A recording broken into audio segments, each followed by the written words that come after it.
সামাজিক যোগাযোগ মাধ্যম থেকে শুরু করে মূলধারার গণমাধ্যম বিষয়টা নিয়ে কিন্তু ব্যাপক চর্চা হয়েছে। অবস্থা এমন দিকে গিয়েছিল যে খোদ ঢাকা ক্যাপিটালসের কোচ খালেদ মাহমুদ সুজনকে এই ব্যাপারটা নিয়ে ক্ল্যারিফিকেশন দিতে হয়েছিল, জাস্টিফিকেশন দিতে হয়েছিল।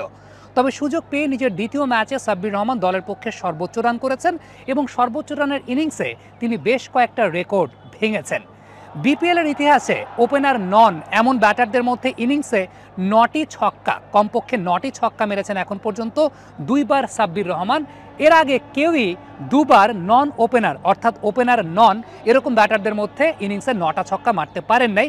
এই রেকর্ডটার এখন পর্যন্ত একমাত্র অংশীদার ব্যাটার হচ্ছেন সাব্বির রহমান। ক্রিস গেলকে বলা হয় বিপিএলের ইতিহাসের সবচাইতে বিধ্বংসী ব্যাটার।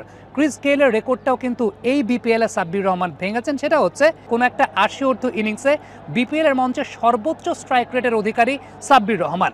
সাব্বির রহমানের পরে অবস্থান করছেন সেই জায়গাটায় ক্রিস গেল, তারপর অবস্থান করছেন জনসন চার্লস। অর্থাৎ 80 ইনিংসের মধ্যে সর্বোচ্চ স্ট্রাইক রেটের মালিক এই মুহূর্তে বিপিএলের মঞ্চে সবগুলো বিপিএল মিলিয়ে সাব্বির রহমান। চলতি বিপিএলে এখন পর্যন্ত মিড ওভার্সে সবচেয়ে বেশি ছক্কা মেরেছেন সাব্বির এবং সেই ছক্কার সংখ্যাটা এখন পর্যন্ত 9টি। এই রিপোর্টটা আমরা যতক্ষণ পর্যন্ত করছি তার এই সময় পর্যন্ত সাব্বিরের 9টা ছক্কা, ইয়াসির আলীর 8টা ছক্কা, থিসারা পেরেরার 7টা ছক্কা মিড ওভার্সে। এই হচ্ছে এখন পর্যন্ত রেকর্ড। বিপিএলের ইতিহাসে ডেথ ওভার্সে 16 থেকে 20 নম্বর ওভারে সবচাইতে বেশি সংখ্যক স্ট্রাইক রেটের অধিকারী এই মুহূর্তে সাব্বির রহমান। তবে এখানে একটা শর্ত আছে, কমপক্ষে 500 রান এই সময়ের মধ্যে করেছেন এরকম ব্যাটারদের মধ্যে। এই তালিকায় সাব্বির রহমান পেছনে ফেলেছেন সাকিব আল হাসান এবং তামিম ইকবালের মতো কিংবদন্তিদের।